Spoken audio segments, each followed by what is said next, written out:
So one of the things that we have talked about almost for, 18 months or so is that there is a bifurcation in enterprise tech spending with software and services being the casualty of it, and servers, hardware, and AI infrastructure is where all the funding is going.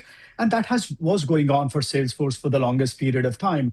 Their bookings data or the forward-looking data was on the downward trajectory. For the first time yesterday, we saw organically there was a slight uptick in that, and that was only by 1 percentage point. So think about it, that organically they were supposed to grow roughly around 9% or so. They grew 10 and they guided for 11. I think that's what it took for the first time to see that U-turn, and that's, drove the stock.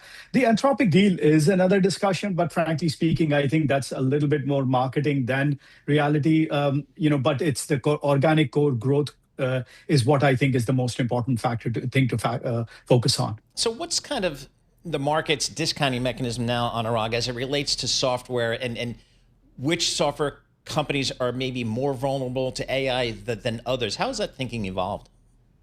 Yeah, so I would say for the longest period of time, I would say that all of this year and maybe the last few months of last year, there is only one trade in the market: buy semis, short software, or buy memory and short software. And to be very honest, over the last 1 month or so, we are seeing a bit of a reversal in that. And today also is, today is probably one of the unique days where both NVIDIA is up and software is up. Usually you don't see that there. But a lot of people have been caught off guard on that, short software trade, and which is why the rebound, the scale of the rebound is so high. But when you look at the overall software space, what we have been saying for a while is there are a few large enterprise software companies that are critical systems of record.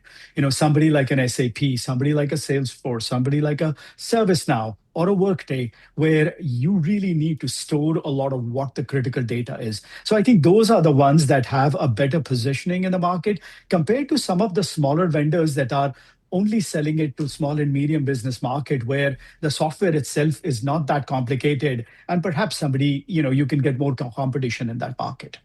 So is Salesforce, with this Anthropic deal, are they trying to pitch it to the marketplace that, AI is not a threat? In fact, we're partnering with Anthropic to make our service even more valuable. Is that the pitch?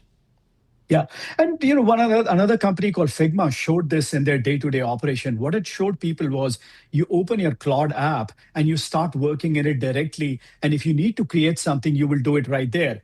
This is what Salesforce is saying to people, that if you are a salesperson and you have your Claude app, you can run your Salesforce app through it rather than opening another Salesforce app on the side, which means that Salesforce, think about it, will be more about the back end, the data, the security, the business rules, and people will still use it to store the data or the logic, but you will use Claude for the interface of it.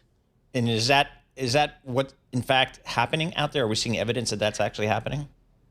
It's going to happen. They just announced the deal, so it's going to take some time for all this integration to happen. But one of the things that we have said is every company will have a different system of engagement. You and I will engage through these consumer apps to do whatever we are doing. I can see down the road, if I'm driving, I can ask Siri to make some changes and it'll happen.